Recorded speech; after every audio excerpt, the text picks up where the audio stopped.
Hello, welcome. My name is Ju-Wei Chu, and I'm the Academic Program Manager here at the Shutarja Center for Entrepreneurship and Technology. We're really excited to have you all here today for our first ever SET certificate ceremony to celebrate all of your accomplishments and the great community that you've all built. I've had an opportunity to know some of you through seeing your name in a class roster, to meeting with you regularly, to work to build the course coordinator community, and everything else that we've done these past few years. I want to thank you all for everything that you've done and your dedication to the SET community, and really look forward to seeing what you're going to do in the future, especially as you launch the first SET Alumni Association. I want to thank you all for your hard work and dedication and building this community to see what it will do for future generations of SET students. It is now my pleasure to introduce our Chief Learning Officer and Managing Director, Ken Singer. Okay. All right, so it's my great honor and pleasure to welcome you to the first ever Shutarja Center for Entrepreneurship and Technology certificate ceremony. It's a historic moment that we celebrate not only the incredible achievements of this class of 2025, but also the legacy and future of this center celebrating its 20th anniversary this year. That's right, it's 20 and 25. You'll hear this quite a lot over the next few months.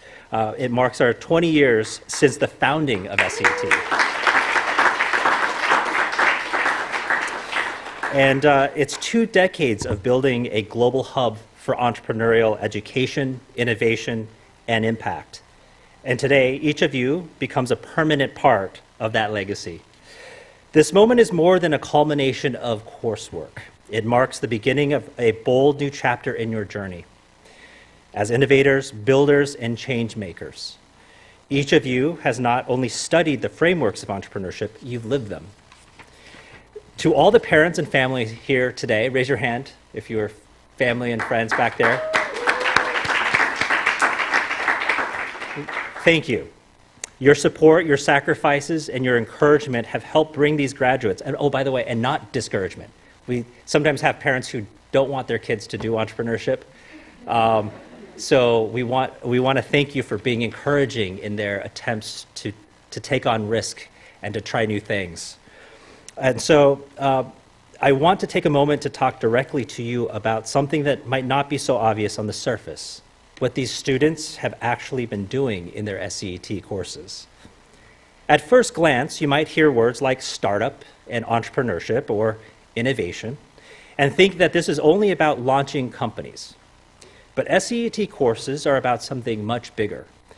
They are about building a mindset, a way of thinking that pushes students to solve real problems, take risks, and lead with curiosity.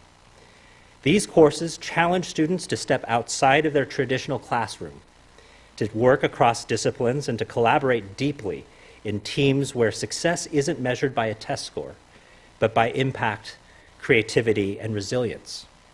Whether or not these graduates go on to build a startup, they will be leaving here with something even more powerful: the ability to lead, to adapt, and create value wherever they go.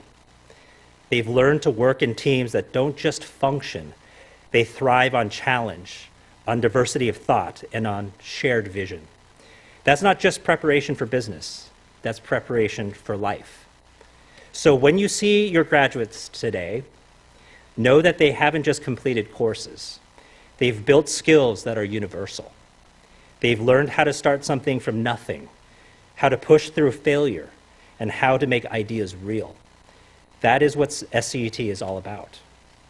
Graduates, throughout this program, you've embraced the principles of the Berkeley method of entrepreneurship and the Collider model.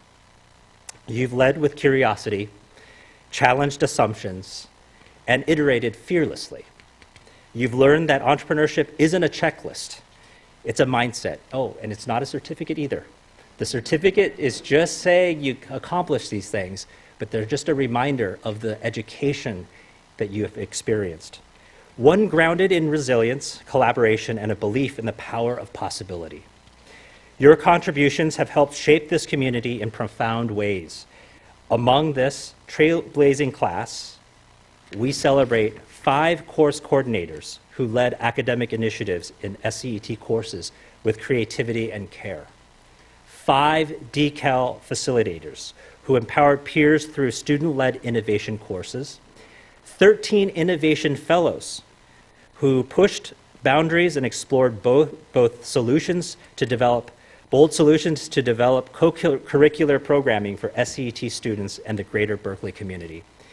18 Collider Cup participants who took their ideas to the front lines on stage at SEET's pitch competition showcase, and a 2-time winner of the Outstanding Course Coordinator Award, who supported not only the students in the classroom, but the growth of the SEET course coordinator and instructor community, and countless other examples of students contributing to the SEET community. These numbers reflect more than participation.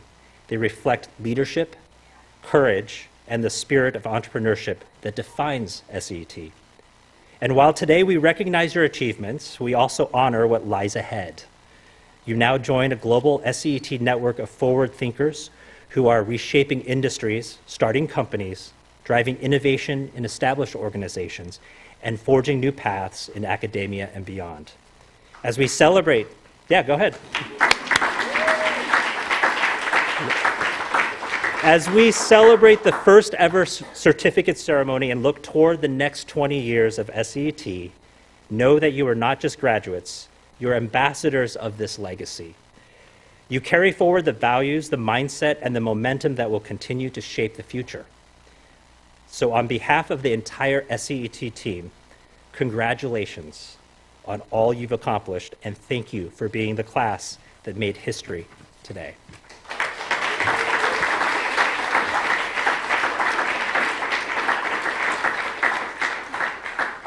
So I know you're tired of hearing me talk, but I've got one more thing to introduce your speaker. So I want to pause for a second and just kind of acknowledge we have lots of graduations here at Berkeley for your departments, and most of you have double, triple majors, so you can attend a bunch of them.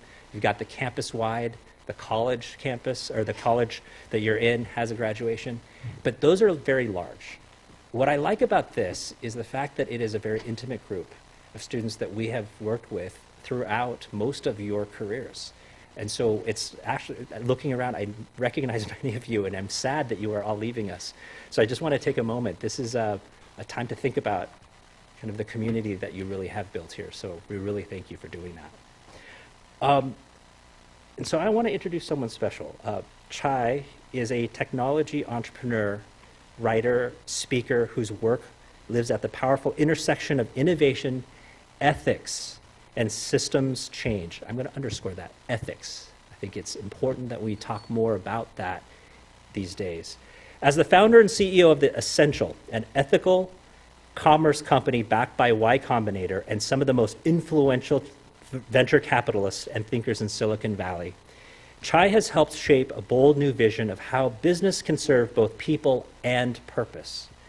His work has been featured in outlets ranging from the San Francisco Chronicle to Business Insider.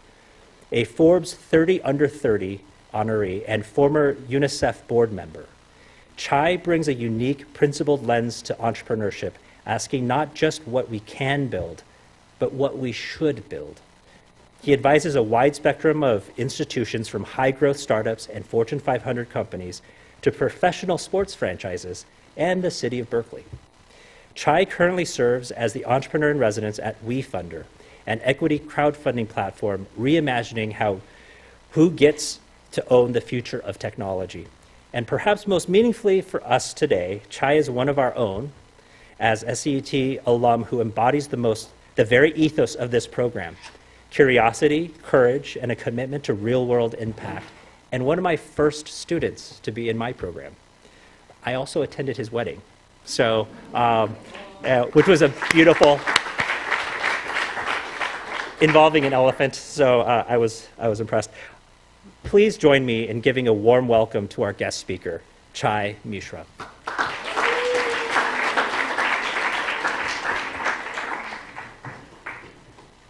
Hello, everybody. First off, I want to start by thanking Ken and Jue and everybody at SCET and everybody at Berkeley for this truly incredible honor to get to speak to you all today. Now, this is a bit of a weird speech to be giving. Normally, I know it's your first one, but normally when they ask people to come and do this, that person is famous. And look, I've done some things I'm proud of in my life.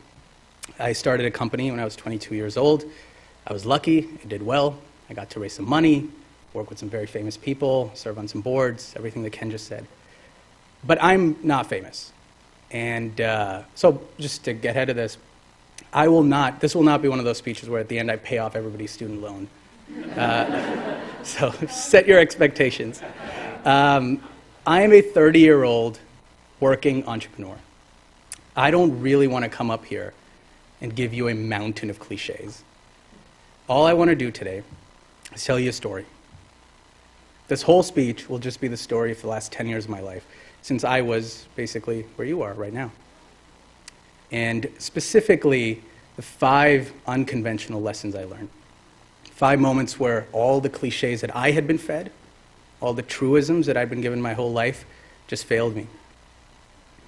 So, if this speech works, and you'll see me later at the reception, you can tell me if it didn't. But if it works, it should be both an icebreaker, because I'm not famous, and a bit of a user manual for what I think the next 10 years of your life might look like. Let's get started. My first story is about loss. And it starts with how I got here. So in July of 2012, I got on a plane from New Delhi, India, where I grew up, to San Francisco, California, to come to school here. And we had a layover in New York. And the only person with me was my 81-year-old grandfather. My grandfather was a mechanical engineer from the 1955 batch of engineers. And when he learned that I wanted to be a mechanical engineer, he immediately forbade my parents from either traveling with me or from paying for any of my education. He insisted that it had to be him. At 81, he decided he would fly with me, and nobody else could do it. So I grabbed my grandfather's arm, and I got on the plane. As the plane started to take off, my grandfather dozed off. A few hours later, my grandfather woke up, and he started to look around. And he saw on the screen that the plane was about halfway to New York. That was our layover. We didn't know this at the time, but my grandfather was in the early stages of dementia. And when he saw that the plane was headed to New York, he got very confused. He thought that we'd gotten on the wrong plane, that we'd made a huge mistake. He started to panic because he had assumed responsibility for this child, and he just messed up really badly. He started frantically trying to flag the crew down, trying to get some help. And I tried to calm him down, but I was just a kid. I said, no, Grandpa, it's okay. This is how it's supposed to be. We're supposed to go to New York first, and then the whole thing. And all of a sudden, in the middle of his panic attack, my grandfather stopped. And he looked at me, dead in the eyes. I'll never forget it. And he said to me, do you know what's going on? And I said, yes, I do. And he said, okay, then you lead the way. I'll follow you. That's exactly what he did. For the next 36 hours, he followed me through terminals and baggage claims and customs. You know, it's not always clear between a 17-year-old child and an 81-year-old man who's taking care of who. But that night, 40,000 feet in the air, I felt like my grandfather passed me the baton. I really felt like I had taken off as a child, but I was landing as an adult. That's how I got here. My first months at Berkeley were pretty much the exact same as yours. Anxiety, excitement, all that. But about a year in, I got a call from my dad, almost exactly a year after I'd landed. And my dad told me that my grandfather had passed on, and that I had to come home immediately for his funeral. My world stopped spinning. I was born on my grandfather's birthday. I'll show you a picture later. I look just like him. He raised me as much as anyone did. He was my greatest champion. He was my hero. He's the reason I wanted to be an engineer. All day, every day, I just wanted to be like him.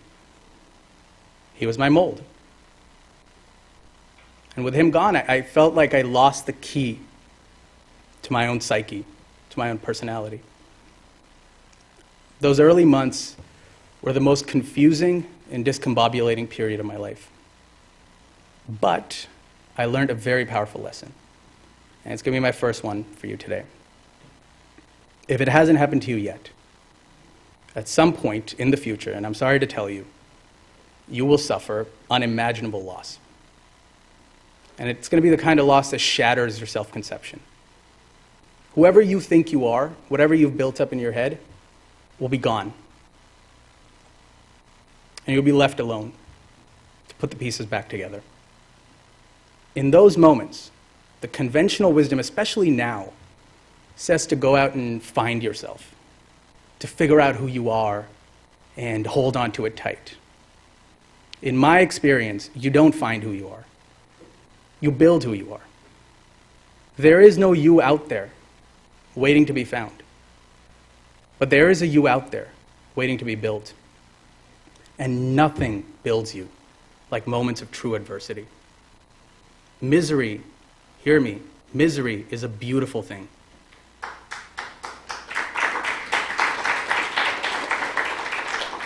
A lot of progress comes from loss. Everything bad that will ever happen to you will bring with it an opportunity for reinvention. In the words of a very famous politician, a crisis is a terrible thing to waste. Copying my grandfather's personality and life was an easy hack. The process of trying to become a person after he was gone, that was much harder, but it was worth it. Look, it's easy to just define yourself by your inspirations and your interests. But don't fall for easy answers. Don't fall for cheap ways to numb the pain. When you experience pain, and you will, sit with it, do the work, and I promise you, you will come out of it stronger. My second story is about love. After my grandfather's passing, I became aimless. I had no interest in becoming a mechanical engineer anymore because the reason I wanted to be a mechanical engineer was no more. So I stopped going to class. My grades fell. Berkeley wanted to kick me out pretty much every semester. I'd just sit around at coffee shops all day and try to invent new ways to waste time. And then one day, I got an email from Ken. And Ken told me that there were these foreign students at Berkeley who were starting a company, and they needed a business co-founder. I had no skills, but I could pretend. And since I was the freest man in Berkeley, the most unemployed, I immediately ran over to Ken's office at SCET. And I met with these students. And they told me that, yes, they wanted a co-founder, but the challenge was to become a co-founder, they wanted somebody that could bring on a designer as well. That was their test for a co-founder. I told them that I knew dozens of co-founders, that I knew dozens of designers. And it wasn't going to be a problem at all. I would have them a designer within a week. In reality, I only knew one designer. I had met her the year prior in Ken's class. I immediately texted her, and we met up for coffee at one of those coffee shops that I used to waste my life at. And somehow, some way, I convinced her to do this thing with me. And all of a sudden, we both had jobs. We started spending a lot of time together, those same coffee shops. She was unlike anyone I'd ever met. She's brooding and smart and funny and creative. And she called me out on my worst impulses, but she joined me on my best impulses. A few months in, the startup was gone and the students had gone back home, but I was falling in love. And somehow, some way, once again, I convinced her to go out with me. We started dating, and a few months in, she told me that she had gotten into a semester abroad program. She'd be moving to Europe for 9 months. By this point, I was in the throes of full-on grade A USDA prime love. I was gone. And I knew that if she left, that was it. That was the end of us. So I made an insane bet, not one I'm recommending today. I dropped out of Berkeley. And I found a job in Europe just so I could be close to her. At the time, I told everyone, including her, that I was dropping out for this incredible job opportunity at this startup. Even today, sometimes they'll write articles about the work that I do, and they'll say that I dropped out for my company. That is not true. I did not drop out for a job. I did not drop out for a company.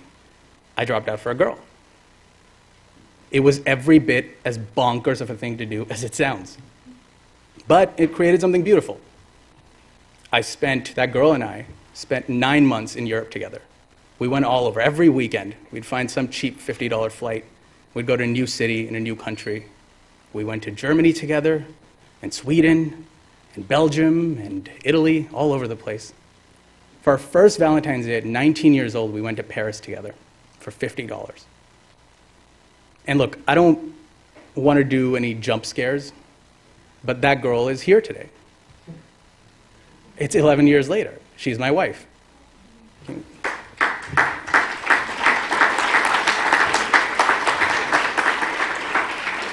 By the way, we own a home together in Berkeley, right next to those cafes we used to waste time at.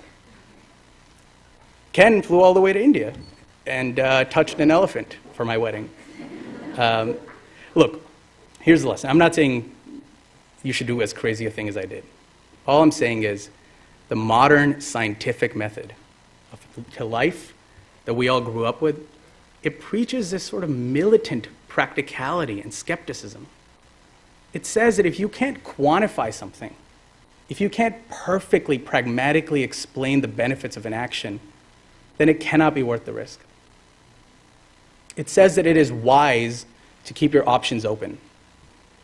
And it's not cool to commit hard to anything. And look, a lot of that is right. I'm a pretty practical person myself. I am 2/3 of an engineer. But there are moments when you feel something so strongly and you just cannot explain it with facts or numbers. All you have in that moment to go off of is a feeling and belief. It is important in those moments that you reject cynicism, reject the fear of commitment, reject the desire to be too good to fight for something. True passion, believe me, true passion, true love, and true understanding are exceptionally rare in life.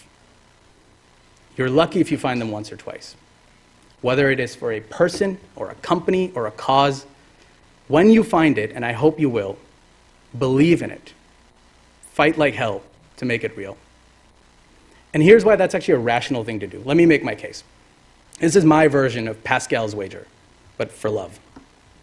If you are wrong, you'll be proud of yourself, and you won't be of two minds for how you behaved and what could have been. But if you're right, it'll open your life up to so much beauty. And that's exactly what that risk did for me.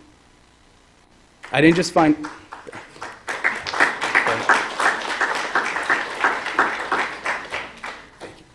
I didn't just find my wife in Europe. While I was in Europe, I got a real taste for entrepreneurship. I worked at an early stage company. I got to launch real products every single day. And I loved it. I was hooked in that moment, right there, 19 years old. I knew that's what I wanted to do for the rest of my life. So as soon as we got back to Berkeley, I started working on my own startup. We applied to YC within a few months. We got into YC. Over the years that followed, we were lucky. We got to raise millions of dollars in VC funding.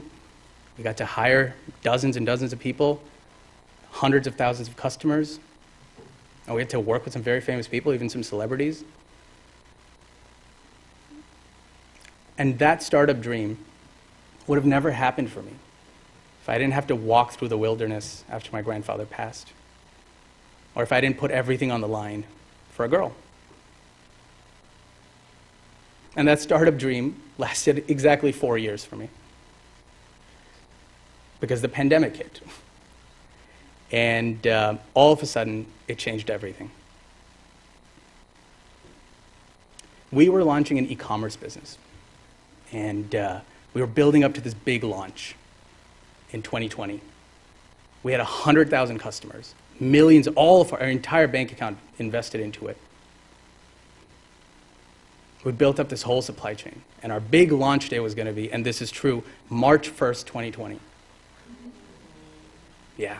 I don't know if you guys are history buffs, but March 1st, 2020 was 2 weeks before the world shut down. All of a sudden, we had no way to fulfill orders. We had no way of making any money. All of our bills were still due, and we had no money in the bank. And in those early months, investors were not writing checks. In May of 2020, I logged onto my accounting software. And they had this little widget, this cute little thing, that would look at how much money you had in the bank, and it would look at all the bills that were due, and it would tell you how much runway you had left. And normally it would say like, oh, you have 24 months, you have 3 years, that kind of thing. Those were the units of measurement. But in May 2020, I logged on, and my little widget told me that I had 2 days of runway left. I don't know if you've ever physically felt your stomach sink, but it's a real thing. It sucks. What would happen to my team? What would happen to my suppliers? All these people that had trusted me with their money and their livelihood. Honestly, selfishly, what would happen to me? This was my first company, and it was looking like it was going to be a pretty big disaster. Would anyone ever trust me with their money again? I was 24 years old. I was petrified, and a million terrible scenarios ran through my head. But slowly, I put myself back together. I got to work, called up every single supplier. I called up every employee. I told everybody, look, payments were going to be late, but we were going to make good. We were going to pay everybody. I had to cut every cost. I did not pull a salary for 2 years. But over time, we paid off every single supplier. We never missed payroll. 5 years later, that company is still going. It's growing. It's better than ever. All the conventional wisdom in my life told me, when we ran out of money, that it was time to wind the business down gracefully. No one saw how it was mathematically possible for us to survive. All my advisors, all my investors. And personally, nobody understood why it would make sense for me to do that, even if it was possible. But I learned a very surprising lesson in the early months of the pandemic. And it's going to be my third one for you today. It's not over when an imaginary number on the screen reads 0. It's over when you decide it's not worth fighting for anymore.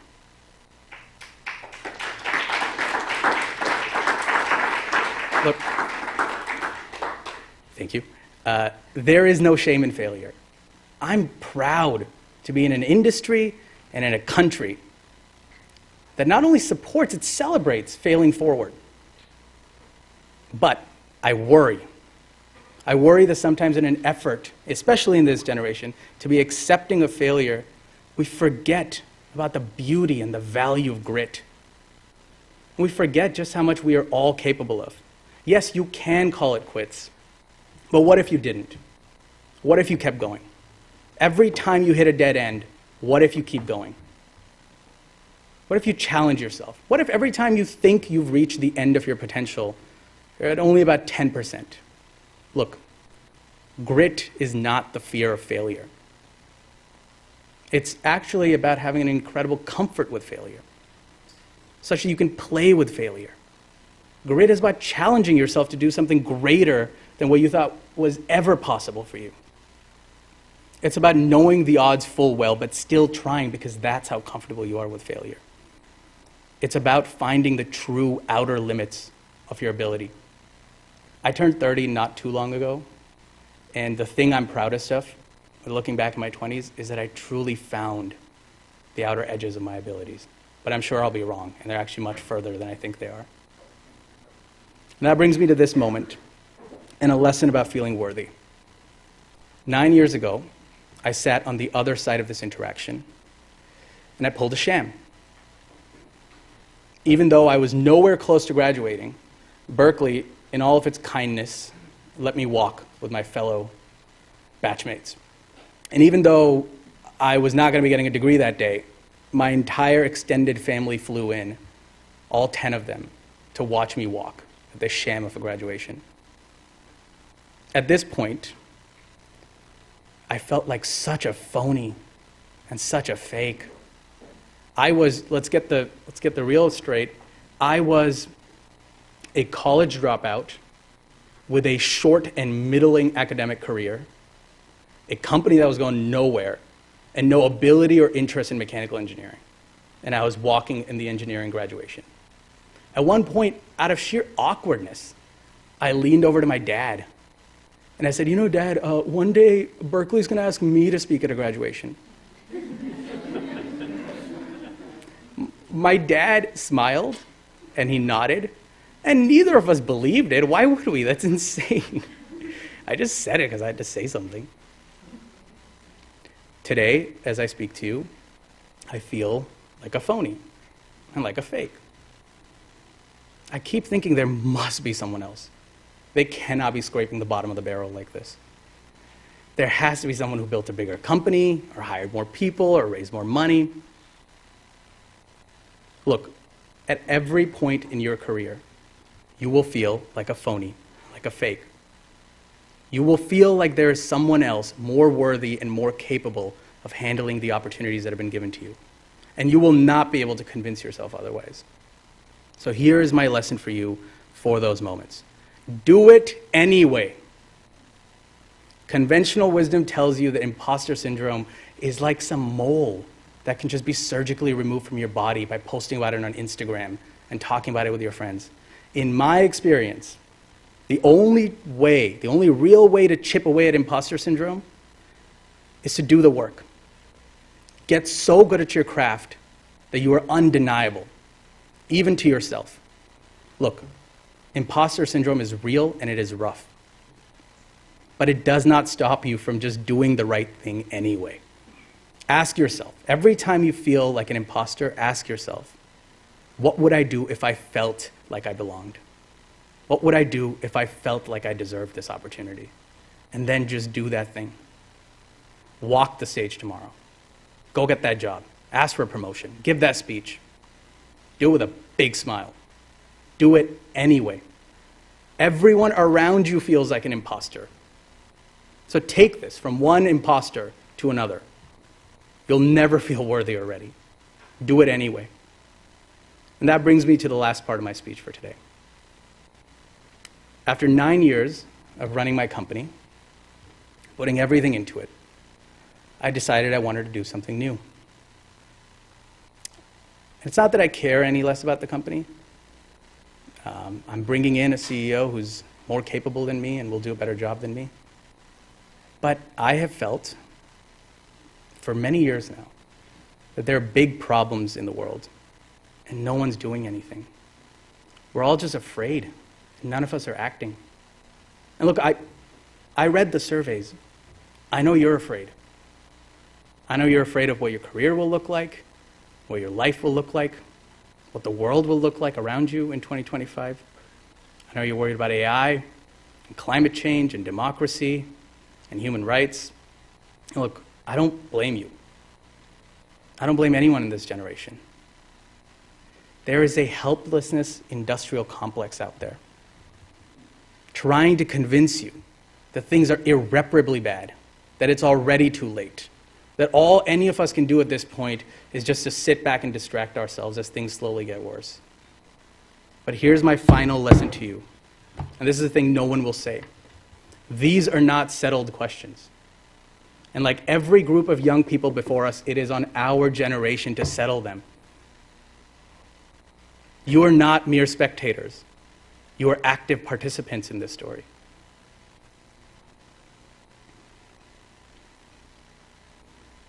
And the greatest antidote that I have ever found for fear, and the greatest source of joy, is action. Take this, if you take nothing else from this speech.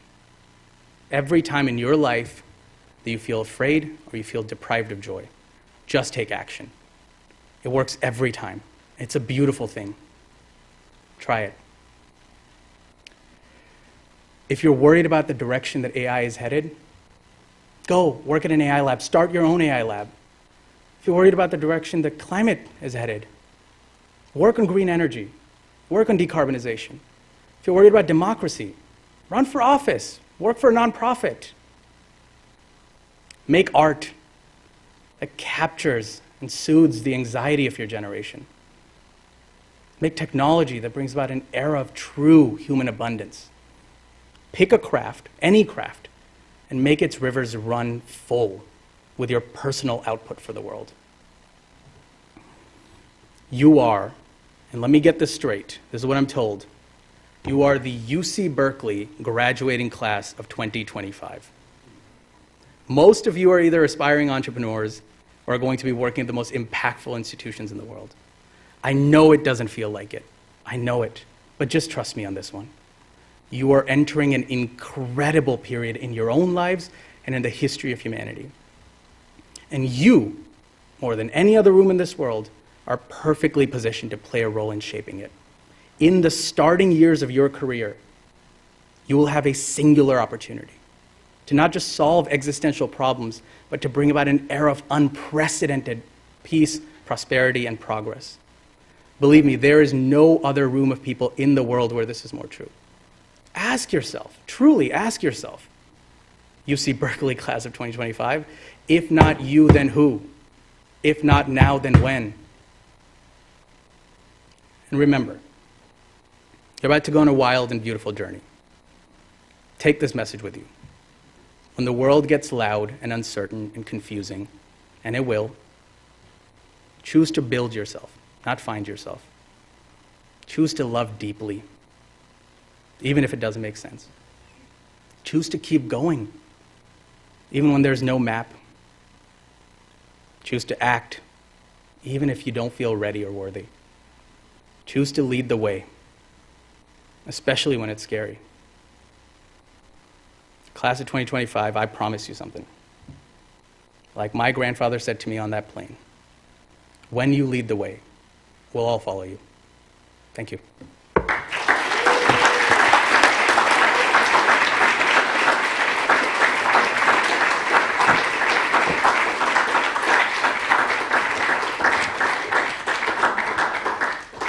Okay, so I have to follow that. So, thanks, Chai. That was amazing, and a lot of lessons. And I'd never heard some of those stories, and I didn't realize what you fully went through there. So we're going to change gears here, right? We're going to talk about some awards before we conclude the session. So. I'm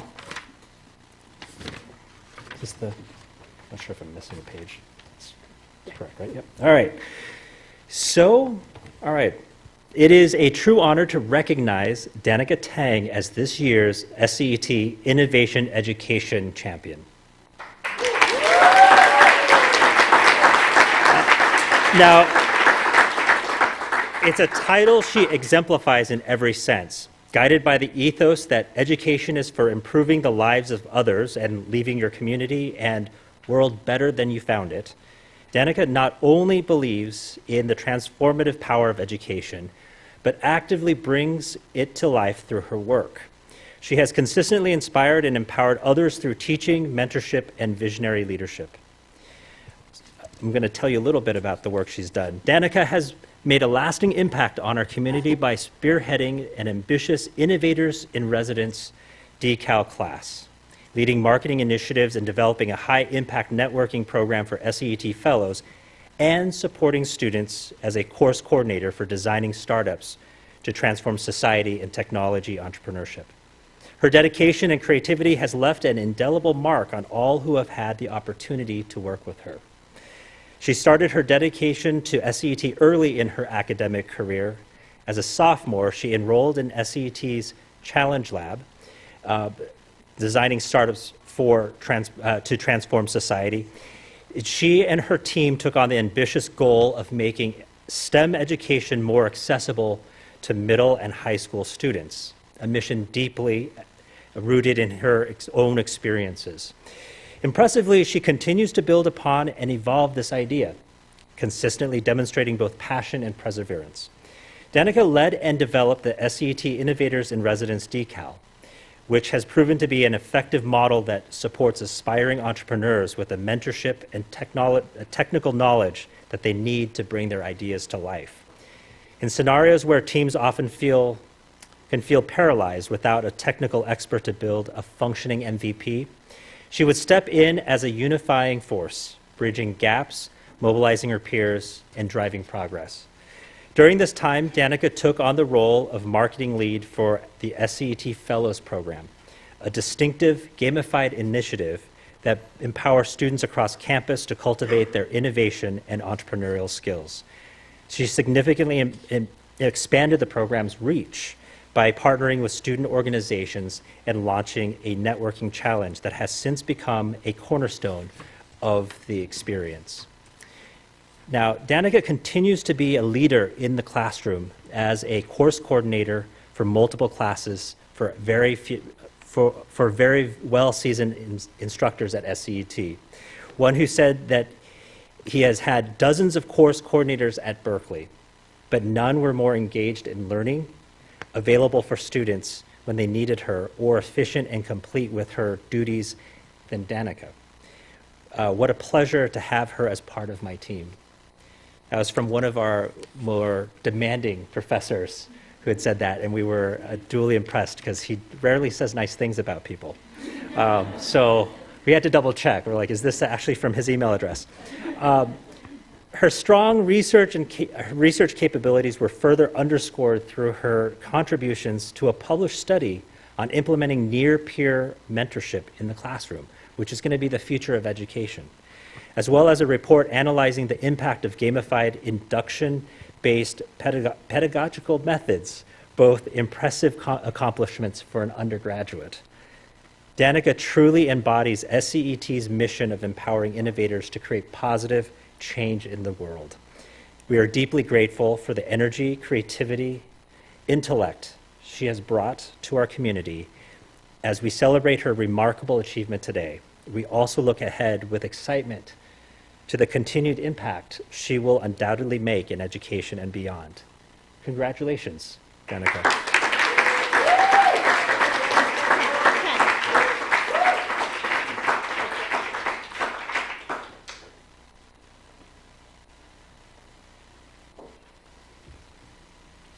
Okay. Thank you so much to Ken. Hi, everyone. I'm deeply honored to be here today. SCET has truly been one of the most transformative experiences that I've ever had throughout my undergraduate years at UC Berkeley. I still remember the first class of my first ever SCET Challenge Lab, as Ken said, in my sophomore year. We were exploring different problem spaces in the very first class across different corners of the room, and I'm sure some of you have taken the same class as well. And this was a completely different experience from the 1,000 people CS classes like 61A and 61B, where we're sitting in an auditorium. This was a very different journey where we were able to get a chance to learn everyone's names and go through an incubator-like experience, all the time being within a classroom. This was also when I realized that the Berkeley method of entrepreneurship introduced us to many more important skills in addition to just engineering skills. For those of you who don't know, I'm a computer science major, and previously to taking the SCET classes, I never realized that engineering was not the only solution to a lot of our problems that exist today. Through SCET and our courses, we have learned to really explore problem spaces, conduct real-world user interviews, and learn how to build products that could really potentially transform society through addressing real pain points. What's really special about SCET is that each and every student ends up with a unique and personal learning experience. Through SCET, I've had the privilege to meet and work with the most amazing friends, colleagues, and mentors to bring some of my wildest ideas to life. From working on my startup and several startup projects throughout the years, to hosting many workshops as well as SCET's first and second AI summits. These have been such incredible opportunities, and I'm so grateful for all the support and all the support from the SCET team. And I'm sure that many of the students here have had similar experiences where they've led projects and were shown the same support from this amazing team here. I want to give a quick shout out also to our Fellows Director and Program Lead Jennifer Nice, and also our other student leads, our Innovators in Residence DECAL team. Some of them are here today. I think Chai and Pallavi, as well as my co-lead Hannah Kang, and also Professors Naeem Zavar, Anita Bellarman, Jill Finlayson, and also for their mentorship and also guidance, as every single time I'm course coordinating for a course, I actually end up learning the course once again. And and of course, the SCET team with Ken, Jue, Keith, Vicky, Thea, Jesse, and so many more other students. And you guys are truly the most amazing people to ever work with, and you're always here for us.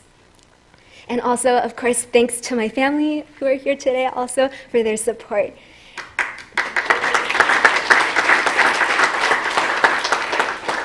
I will always be grateful for the lessons and experiences SCET has given me.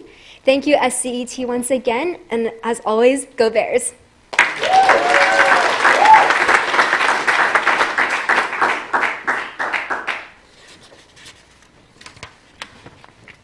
Okay, so I'm supposed to introduce the students who are about to come up. Student speaker. Okay. We went through a dry run, and then I kind of threw it a curveball here. All right, so our student speaker is going to come up. So Veronica Chung is earning her BS in Electrical Engineering and Computer Science. Over the past 3 semesters, she's taken 4 SCET courses, which is really difficult if you're also taking CS courses at the same time, as she'll probably can tell you, and contributed to 3 startup projects, bringing her passion for iOS engineering, technical rigor, and fast-paced startup sprints into every team. She served as the COO of 2 ventures, Diagnosis, a digital twin wine sommelier, which competed at the competition last week, ContactU, a revolutionary talent hiring portal. It's very different. These are very different. I think you should mix those 2 together, wine and hiring. Sure, that would turn out, that would end well, right? Make the pain of getting hired a little bit less painful. In both, she combined her love for technology with the thrill of building from scratch, crafting product roadmaps, leading execution, and learning the entrepreneurship game firsthand. And has most recently added the accomplishment of pitching at Collider Cup last week. After graduation, Veronica will be joining Amazon Web Services as a software development engineer. She was voted on by her peers as our inaugural SCET student speaker, and just finishing a final exam, which is why she was running late. Please help me welcome Veronica.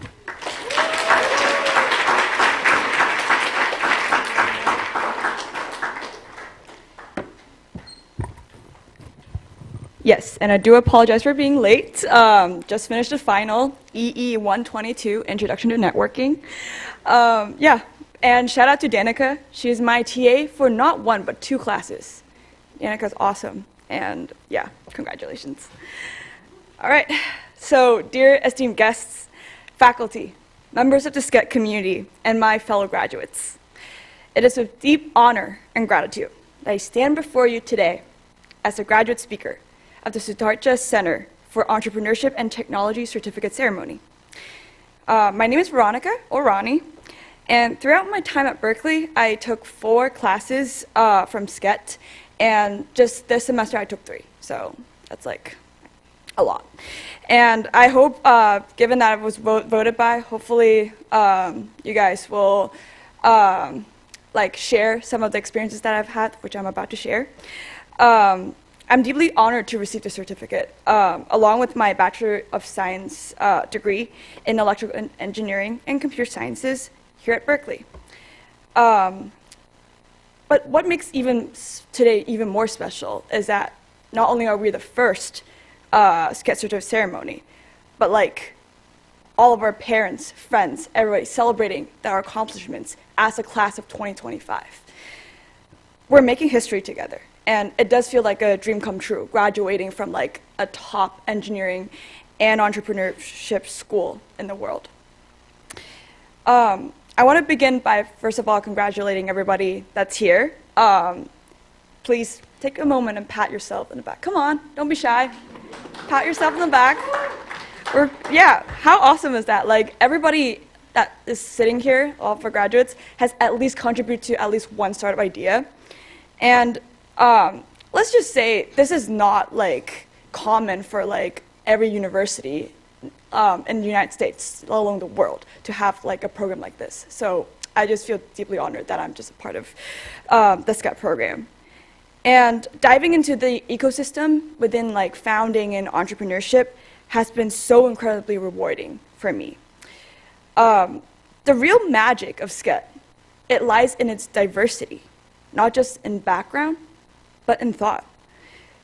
Engineers, designers, business majors, visionaries, we all each brought something different to the table.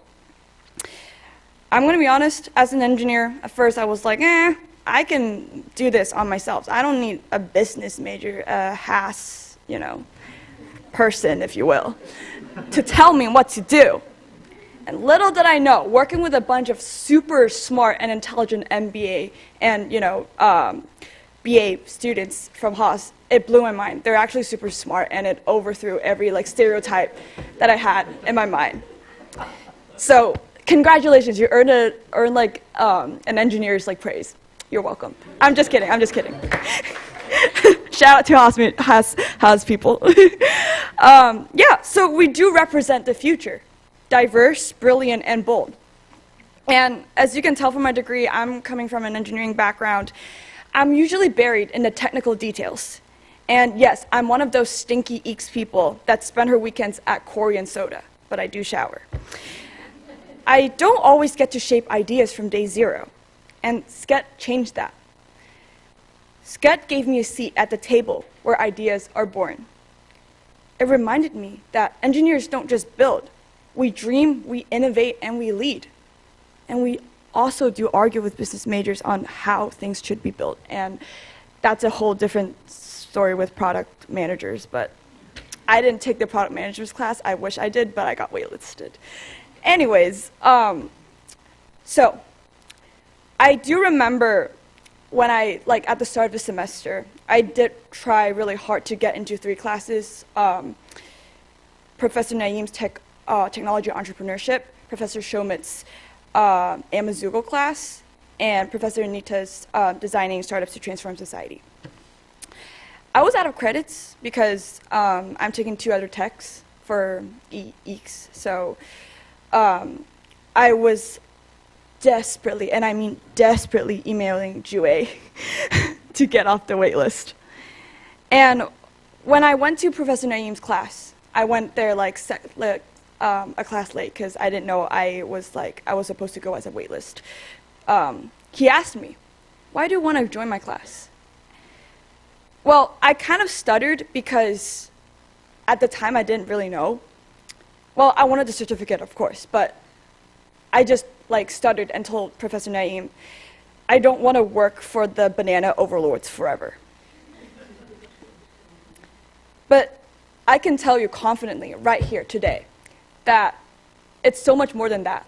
Not only do I not want to work for the banana overlords, I want to do something that is going to transform the world someday, whether at a small scale or a giant scale. I've had the privilege of learning from all these amazing people, seasoned founders, venture capitalists, and some of the sharpest minds in this space. Professor Naeem, Professor Shomit, Professor Anita, they showed me the fundamentals of entrepreneurship, how to use data as a business and engineering superpower, and how to build startups that are grounded in a sustainable model and designing ethical change for the world. I've come to understand that success doesn't just come from ideas alone. I learned about execution, about empathy, and perseverance. And all the speakers from the Newton Lecture Series, which I took last year, led by Professor Vicky, they taught me so many lessons in entrepreneurship and learning. Technology has shown me one thing. You have to harness the future before it comes to you. There's this quote from one of my high school teachers that I love to share with you all. They tried to bury us, but they didn't know we're seeds. When you look at the founder landscape today, it's still largely white and male. But standing here today, looking at the crowd, I see that we're a lot more diverse than the status quo. We are the future, and we gotta believe that.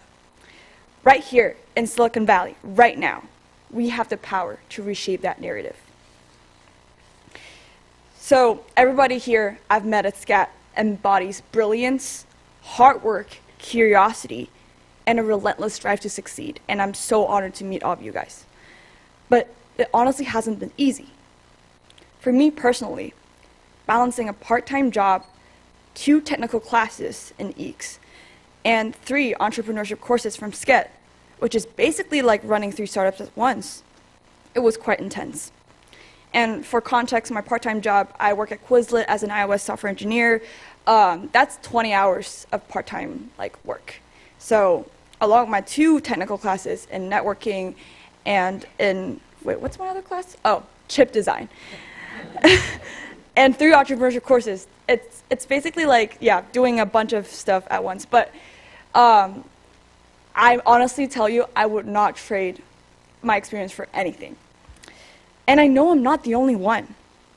Many of you here have juggled club leaderships, student government positions, and a million things more at once.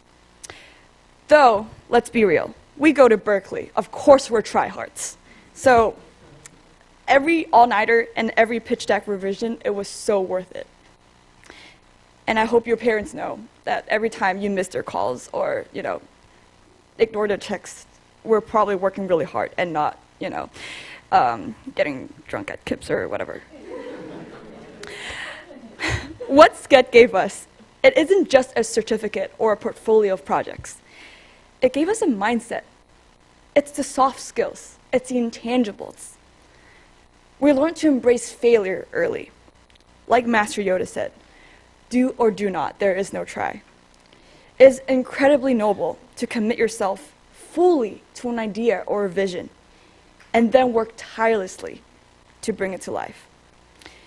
The first draft might be awful, and boy, did we get roasted by our VC advisors and Professor Naeem, if you know.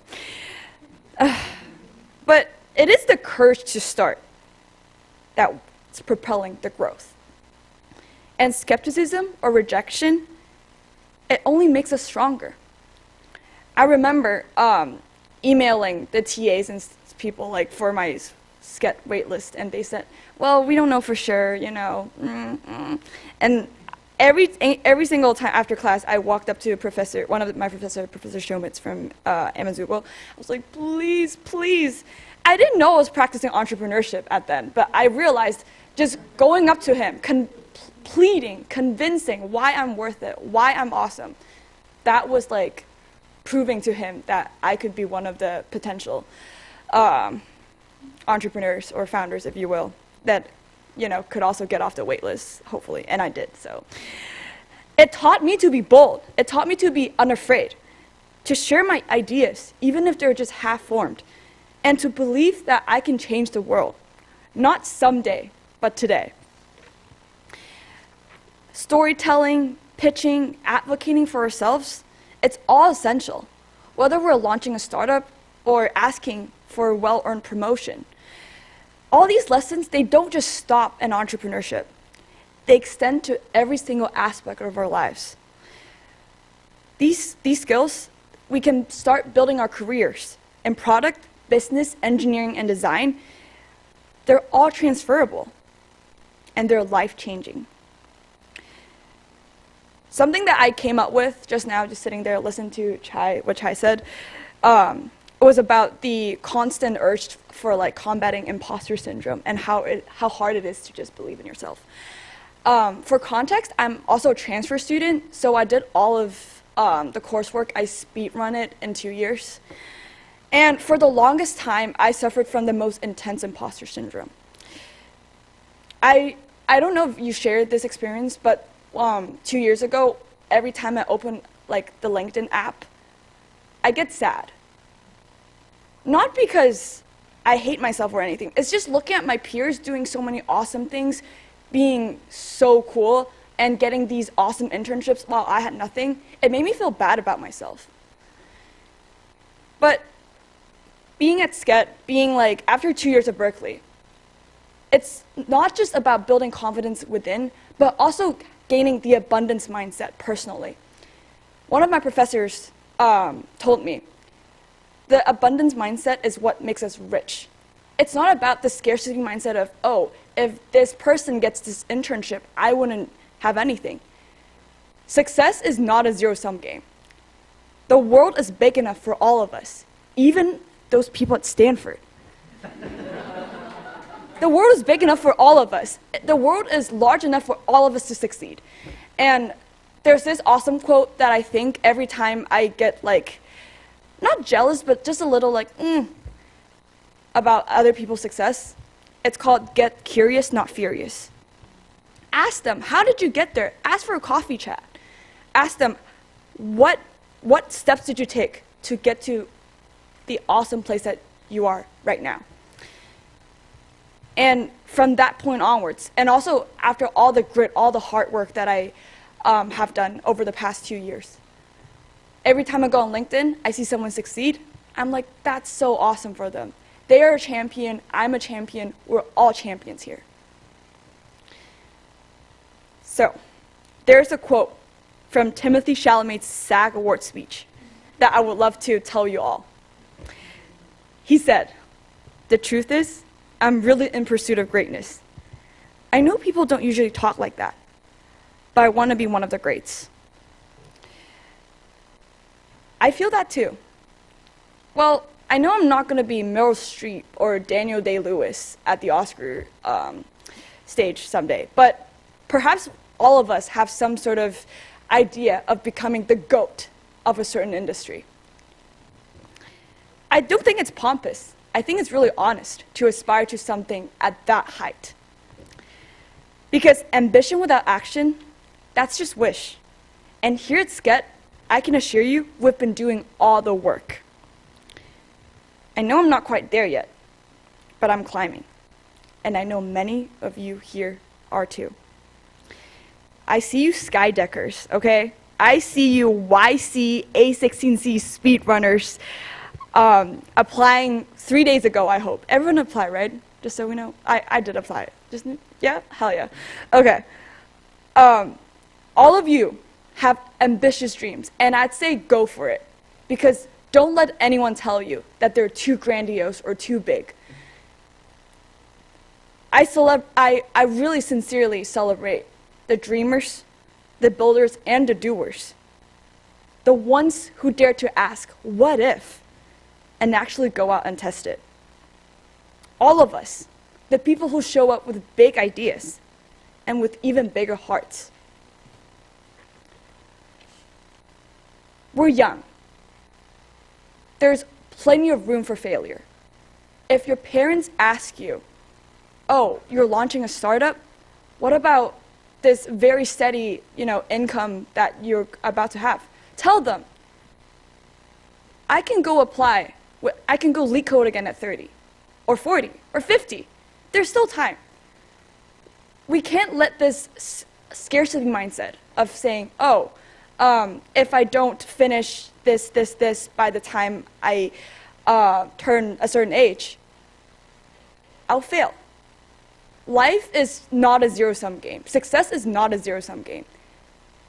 It's kind of like this concept in networking that I just got tested on. Additional increase and multiple degrees. You climb steps, and if you fail, you slide a little, but not all the way. There's always a space for you to reflect, and when you truly learn from your bottom of the heart, it's not failure. I want to leave you with this final thought. Build something with kindness. Build something you'd be proud to be remembered for. In the last class of tech entrepreneurship, our guest speaker, Gopi Rangan, the founder and CEO of Sure Ventures, shared something that stuck with me. Live for your eulogy, not for the headlines. It's kind of grim thinking about what people will say about you at your funeral.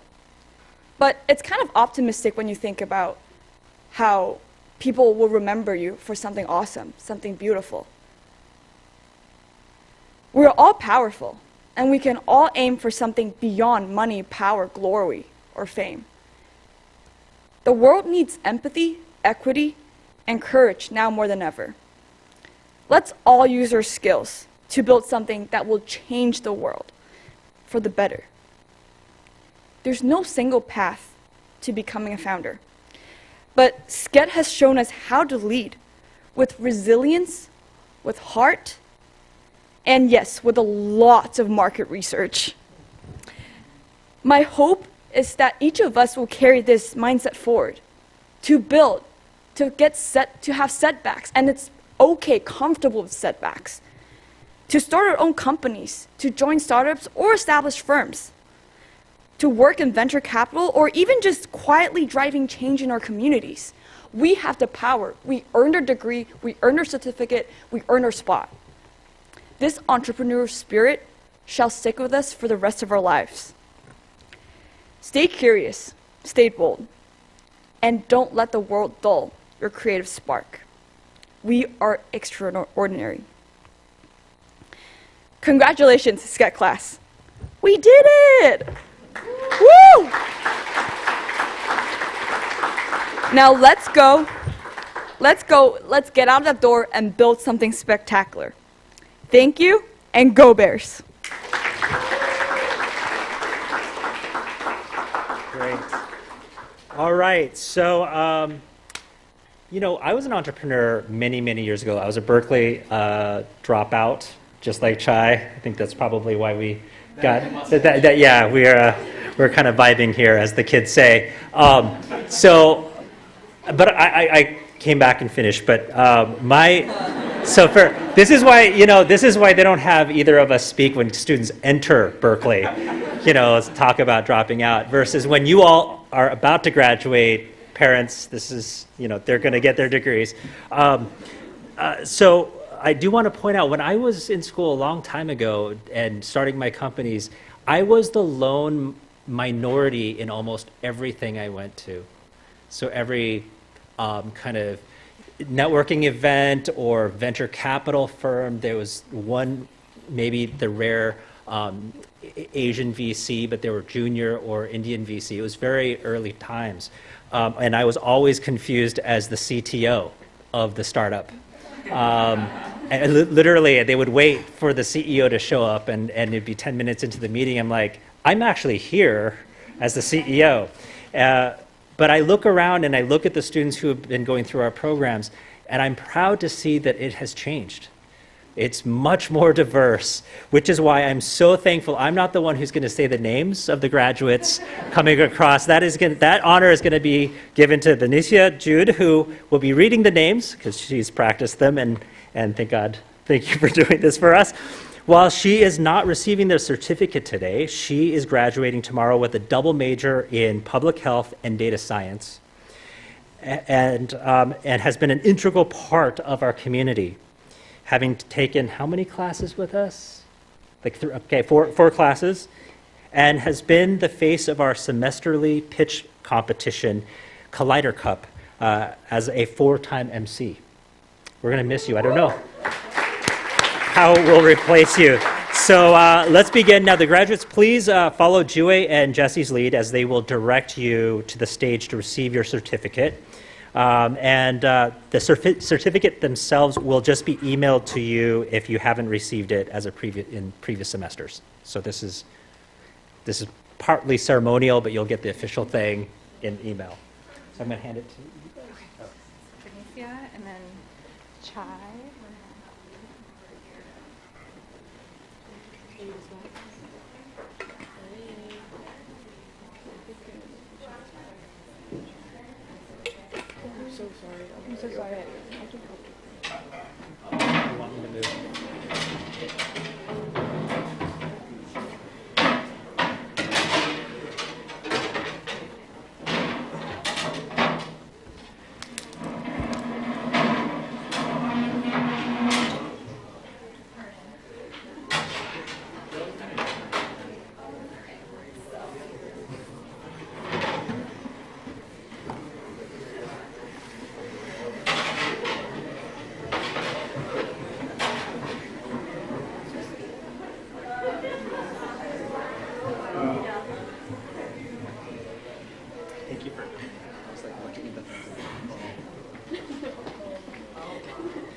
First, we have Malak Isa. Congratulations.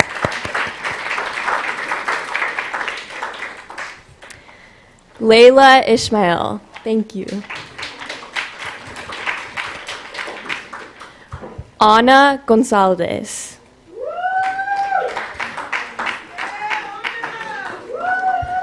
Pallavi Desai.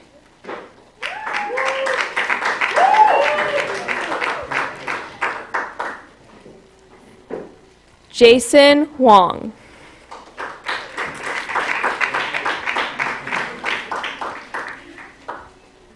Athena Jung Woo. Shay Cohen. Shy Cohen. Jonathan Wang.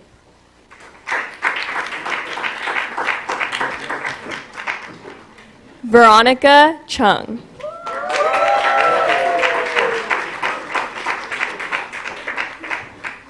Danica Tang.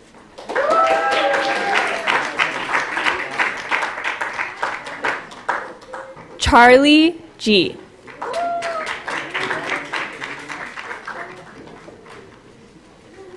Claire Ding.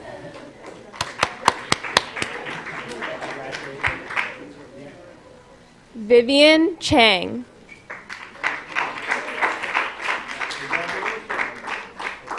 Peyton McQueen.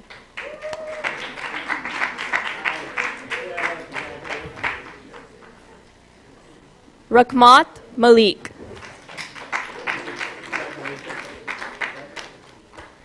Saiteja Kambambati.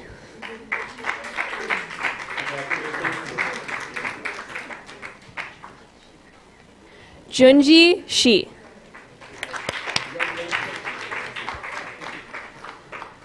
William Rosaslu.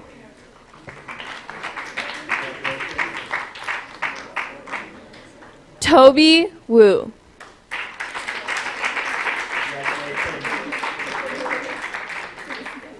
Rusha Mahendale.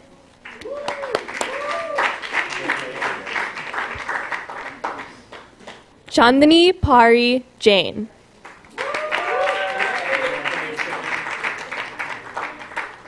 Chaitra Raghupati.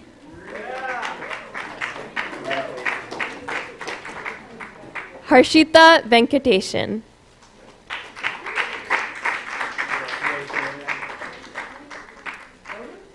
Neha Angadi.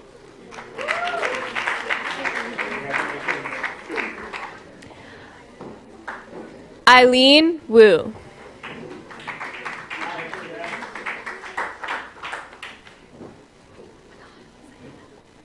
Manahil Sayeda.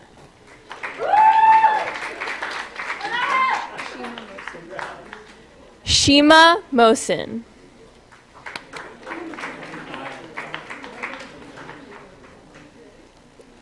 Isabel Pummel.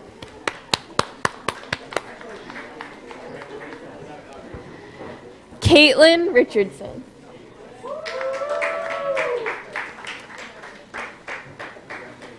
Joseph Sylvie.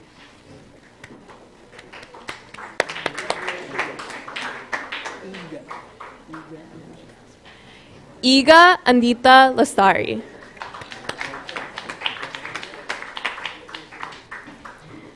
Diane Jang.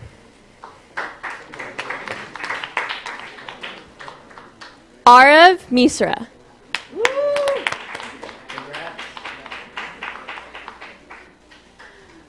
Manan Bhargava.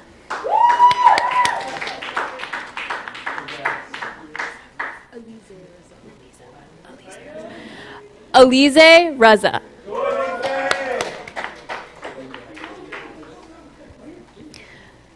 Lucy Ravina.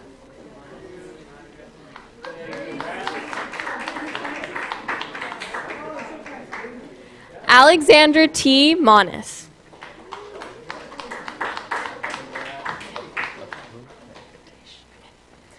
Akhil Venkatesh.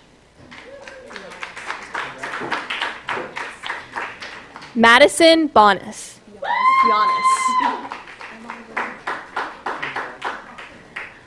Emma Liu.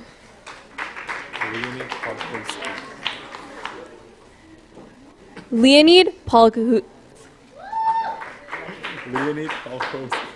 Leonid Polkowski. One more time. Leonid Palhowski. There you go. He said that to me 4 times. Francesco Crivelli. Francesco Crivelli. Thank you. And last but not least, Danielle Usu.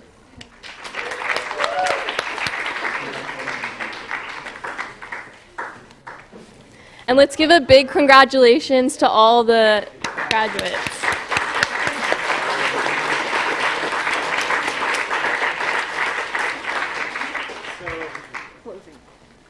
I've got last closing remark, just a few here.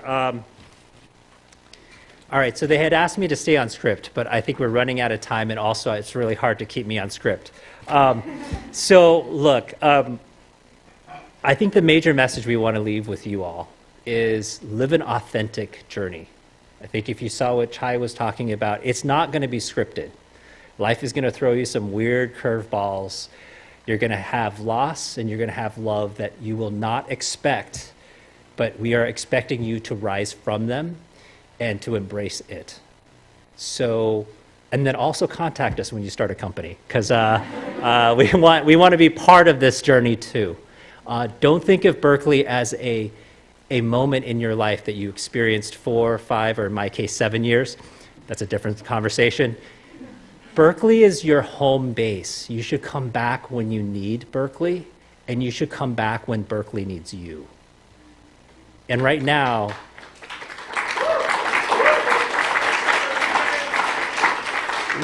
Berkeley needs you, needs all of us to commit to higher education, because it's not guaranteed that places like Berkeley will exist unless we take positive action, like everyone has talked about, towards making sure that places like Berkeley remain open for all.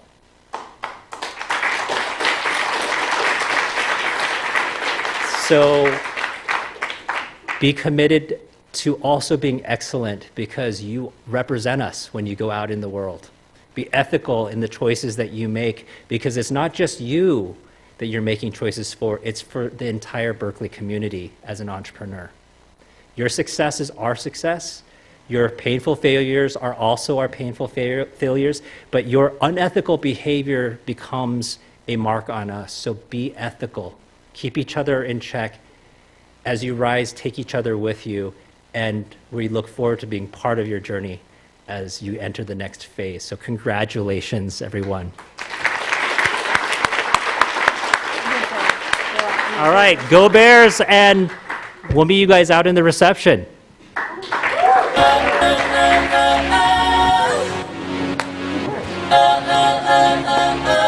Amazing. Oh, thank you so much, Kai. It was perfect. Really. No, it was great. I messed up tonight. I lost the night.